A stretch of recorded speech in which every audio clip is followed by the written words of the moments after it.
throws the pass on the other. It's caught, touchdown FSU. Calvin Benjamin. Noles retake the lead with 13 seconds remaining. For 42 years, he's been the exciting voice of every Florida State football game. Halfway through the first quarter, it's North Carolina State leading by a touchdown. In 2020, the effects of the COVID-19 pandemic have forced Gene Deckerhoff and his crew to adjust to the process of doing radio broadcasts for the Seminoles away games. At the beginning of the season, there was a question whether we would travel or not. If the game was within driving distance, maybe drive to those games, and the decision was made at Florida State that we're not traveling. We broadcast every game from the same press box location at Doak Campbell Stadium. It's different. It's not unique to Florida State, but that's the way it is during the COVID pandemic. With the entire sports world affected, specifically radio broadcasting, the answer to how the away games would be called wasn't known until the week of FSU's first away game.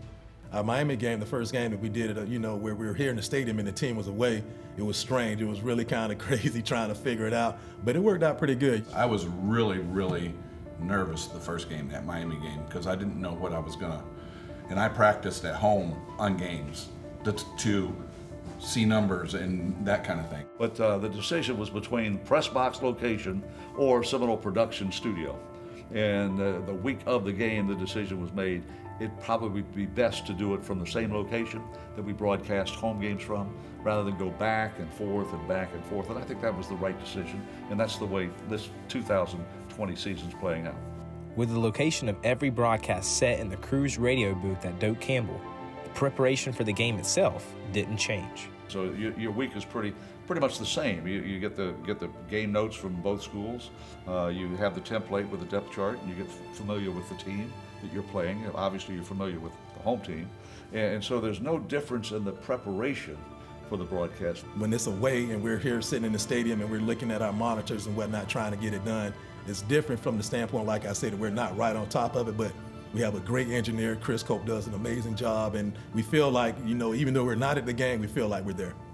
For me, as the engineer, one thing about going on the road is I'm managing hundreds of pounds of gear, traveling, putting it on planes, on buses, hotels, making sure nothing gets stolen, that sort of thing. So all that went away. So in that respect, it got a little bit easier for me. I was able to come up here to our booth, set up the gear. It kind of remains static, and so I guess that's a positive.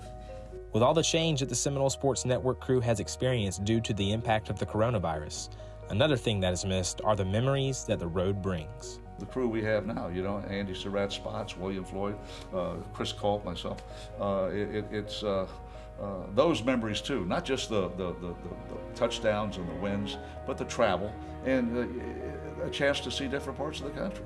I played in the Gator Bowl for Coach Bound's last game, and being able to call that because that was my first year. Always remember the big games and, being a part of the history of Florida State. I remember one year we went to Boston, and I had clam chowder in every single bar we went in, and I think I had 9 things of clam chowder that day. Boston's our favorite, probably one of our favorite places to go. As the crew moves forward through the season, optimism for the future and a return to normalcy is something the boys hold on to. I think we got to be there to really give it 100%, so I expect us to be on the road next year. I don't see any reason why we wouldn't be. I think we're going to get right back to it. It dawned on me there's nobody in the stadium. Sort of like right now, there's nobody here. Wow. It's eerie, isn't it? Strange. And as Gene adapts his broadcasting playbook to the changes the pandemic has brought, the one thing that remains the same is the unique narration of the game that will be heard for years to come. Early in the second quarter, Wolfpack 14, Noles nothing. Keep it right here on the Seminole Sports Network, presented by Learfield IMG College. I'm Tucker Pierce, reporting.